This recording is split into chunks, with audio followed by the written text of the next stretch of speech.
Siku ya wanawake duniani. Kila mwaka tarehe 8 Machi, ulimwengu wote unageuka kuwa wa rangi ya zambarau. Utaona rangi hii kwenye taarifa za habari, mashuleni na kwenye mitandao ya jamii. Ni siku ya wanawake duniani. Lakini, je, hii ni sherehe tu ya wanawake? Hapana, si hivyo tu. Ilianza zaidi ya miaka 100 iliyopita, kama mwaka wa 1908. Hebu fikiria, ulimwengu ambao wanawake walifanya kazi kwa masaa 15 kila siku kwenye viwanda vichafu, lakini hawakuruhusiwa kupiga kura wala hata kuwa na akaunti ya benki. Wanawake 15,000 waliandamana kwenye mitaa ya jiji la New York katika Marekani kusema inatosha. Kufikia mwaka wa 1911, wanawake kama Clara Zetkin walifanya jambo hilo kuwa rasmi. Walitaka siku maalum ya kudai usawa. Haki ya wanawake haimaanishi kuwa wanawake kugeuka kuwa wanaume. Inamaanisha wanawake kupewa thamani ile ile, usalama ule ule, na fursa zile zile za kutimiza ndoto zao. Kwa Afrika, siku hii ni muhimu sana. Wanawake wa Afrika siku zote ndio nguzo ya jamii. Wao ndio malkia wa masoko, wasimulizi wa hadithi na wakulima.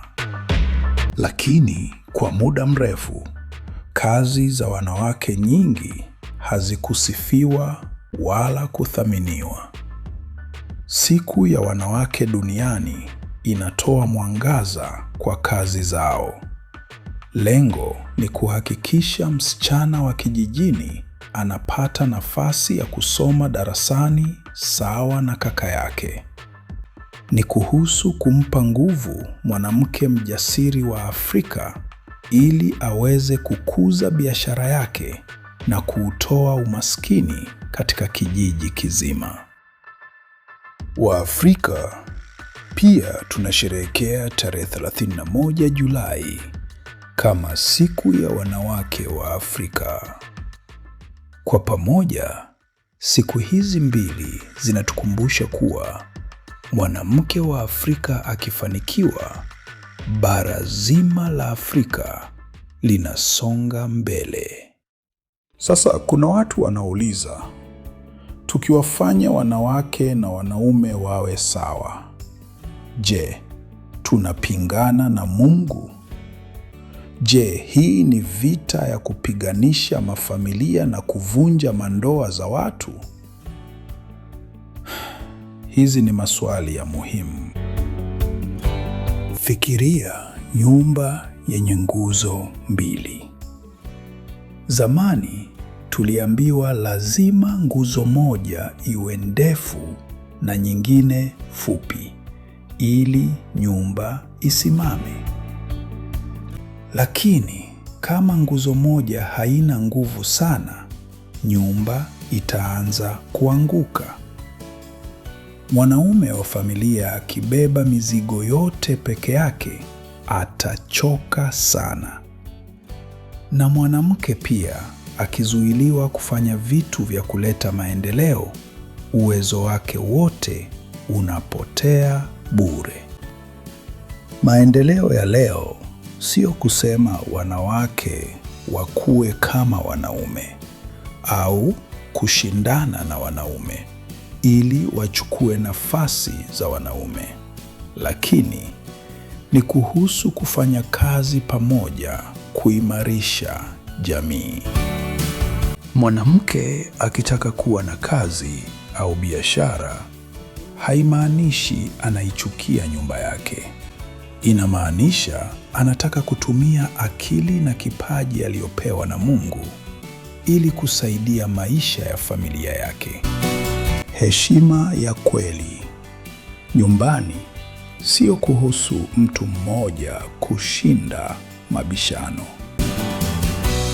Ni kuhusu viongozi wawili kukaa pamoja, kusaidiana kubeba mizigo ya maisha na kujenga msingi wa upendo. Mada ya siku ya wanawake ya mwaka 2026 ni haki, usawa, hatua. Kampeni ni #toa ili upate, #give to gain. Inatukumbusha kuwa tunapowapa wanawake haki ya kulima, elimu na heshima, dunia nzima inapata amani na maendeleo. Hii sio vita ya kupiganisha wanaume. Ni faida ambapo kila mtu, akiwemo baba, mama, mtoto, wanashinda kwa pamoja. Siku ya wanawake duniani sio kuhusu kufuta uzuri wa kuwa mwanamke. Ni kuhusu kuhakikisha kwamba kuwa mwanamke sio kikwazo cha wewe kuwa shujaa na kuleta maendeleo. Tarehe 8 mwezi wa 3 mwaka huu, jiulize, nawezaje kuwasaidia wanawake walioko kwenye maisha yangu? Tunawezaje kujenga nyumba ambapo kila mtu anaheshimiwa? Kwa sababu ulimwengu wenye nguzo mbili imara ni ulimwengu usioanguka kamwe. Furahia hii siku ya wanawake duniani.